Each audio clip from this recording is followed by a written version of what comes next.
அனைத்து விவசாய நண்பர்களுக்கும் வணக்கம்.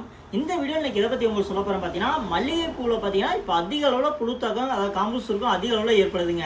அதை ஈஸியாக கண்ட்ரோல் பண்ணுற மாதிரி ஒரு நல்ல காம்பினேஷன் வந்த பற்றி தான் இந்த வீடியோவில் உங்களுக்கு சொல்ல போகிறேன். ஏன்னா நிறைய விவசாயிகள் பார்த்தீங்கன்னா இப்போ ரீசெண்டாக பார்த்தீங்கன்னா நம்ம ஒரு வீடியோ ஆல்ரெடி போட்டுருந்தோம் மல்லிகைப்பூ பற்றி. அதில் பார்த்தீங்கன்னா அந்த ஃபீல்டுக்கு என்ன மருந்து கொடுத்தீங்கன்னு நிறைய பேர் கேட்டிருந்தாங்க. அவங்களுக்காக தான் முக்கியமாக அந்த வீடியோ. அதாவது பார்த்தீங்கன்னா பேர் கமெண்ட்டில் வரக்கூடிய சோளமானு, அதாவது பார்த்தீங்கன்னா பேர் கமெண்ட்டில் வரக்கூடிய சோளமான் இது வந்து பார்த்தீங்கன்னா ஒரு லிட்டருக்கு வந்து பார்த்தீங்கன்னா 2.5 ml, அதாவது 2.5 மில்லி ஒரு லிட்டர் தண்ணிக்கு. அதுக்குள்ள காம்பினேஷன் என்னன்னு பார்த்தீங்கன்னா தனுகா கமெண்ட்டில் வரக்கூடிய மார்க்கர், அதாவது பைஃபென்திரான் கெமிக்கல் வந்து பார்த்தீங்கன்னா தனுகா கமெண்ட்டில் வரக்கூடிய மார்க்கரு.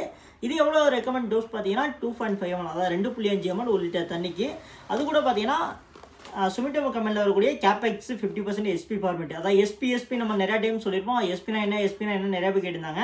அதாவது ஹார்ட் ஆஃப் ஹைட்ரோக்ளோரைடு 50% எஸ்பி ஃபார்மேட்டு.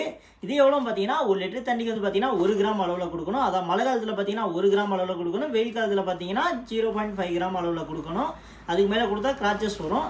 இது கூட காம்பினேஷன் என்ன பார்த்தீங்கன்னா ஆல்பா, அதாவது கல்டா கமெண்ட்டில் வரக்கூடிய ஆல்பா கார்டு. இது வந்து பார்த்தீங்கன்னா ஆல்பா மெத்தன் கெமிக்கலுக்கு 10% ஈஸி ஃபார்மேட்டு. இது எவ்வளோ ரெக்கமெண்ட் டோஸ் பார்த்தீங்கன்னா 10 லிட்டர் தண்ணிக்கு வந்து பார்த்தீங்கன்னா 25 மில்லி, 1 லிட்டர் தண்ணிக்கு வந்து பார்த்தீங்கன்னா 2.5 மில்லி அளவில் யூஸ் பண்ணும். இது கூட இம்பார்ட்டன்ட் முக்கியமான என்னன்னு பார்த்தீங்கன்னா ஒரு பயோ ஜாஸ்மின் ஸ்பெஷல் நம்ம கொடுக்குறோம். பிஎஸ் பயோடெக்கில் வரக்கூடியது. இந்த ஜாஸ்மின் ஸ்பெஷல் எவ்வளோ யூஸ் பண்ணணும் பார்த்தீங்கன்னா 10 லிட்டர் தண்ணிக்கு 25 மில்லி யூஸ் பண்ணணும். அதாவது 1 லிட்டர் தண்ணிக்கு பார்த்தீங்கன்னா 2.5 மில்லி யூஸ் பண்ணணும். எவ்வளோ புழு அதிகமாக இருந்தாலும் ஈஸியாக வந்து பார்த்தீங்கன்னா இந்த காம்பஸ் இருக்கிறதை கண்ட்ரோல் பண்ணிடலாம் உங்கள் வயலில். கண்டிப்பாக இந்த காம்பினேஷனை யூஸ் பண்ணுங்கள். ரிசல்ட்டேஸ் ரொம்ப நல்லாயிருக்கும். அதுக்கு முன்னாடி முக்கியமான என்னன்னு பார்த்தீங்கன்னா, அதாவது முக்கு வந்து கரெக்டாக கடுகு சைஸில் இருக்கும்போது இந்த காம்பினேஷனை யூஸ் பண்ணுங்கள். ஏன்னா முக்கு வந்ததுக்கப்புறம் யூஸ் பண்ணியிருந்தீங்கன்னா அதில் ஆல்ரெடி புழு அட்டாக் ஆகிருக்கும். நீங்கள் அந்த காம்பினேஷனை யூஸ் பண்ணதே உங்களுக்கு வேஸ்ட்டுன்னு தோணும். அதாவது கடுகு சைஸில் இருக்கும்போது யூஸ் பண்ணிங்கன்னா அந்த காம்பு எல்லாமே, அதான் அந்த முக்கு எல்லாமே பார்த்தீங்கன்னா உங்களுக்கு எந்த ஒரு சேதம் இல்லாமல் முக்கு எல்லாமே நல்லபடியாக வந்துடும். எல்லாம் இப்போ பார்த்தீங்கன்னா முக்கு வந்ததுக்கப்புறம் என் வயலில் காம்பஸ் இருக்கு வந்துருச்சு, புழு வந்துருச்சு நிறைய விவசாயிகள் சொல்கிறாங்க.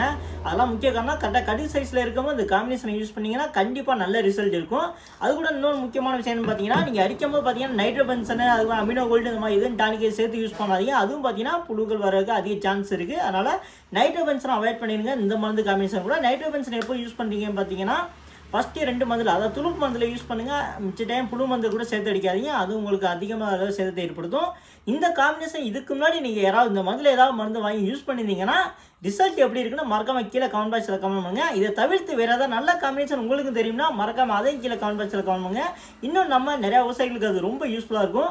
இதே மாதிரி அக்ரிகல்ச்சர் சம்மந்தமான விவசாயம் சம்மந்தமான மருந்துகளை பற்றி தெரிஞ்சுக்கணும்னு ஆசைப்பட்டீங்கன்னா மறக்காம நம்ம டிஎன் விவசாயம் யூடியூப் சேனலை தொடர்ந்து ஃபாலோ பண்ணுங்கள்.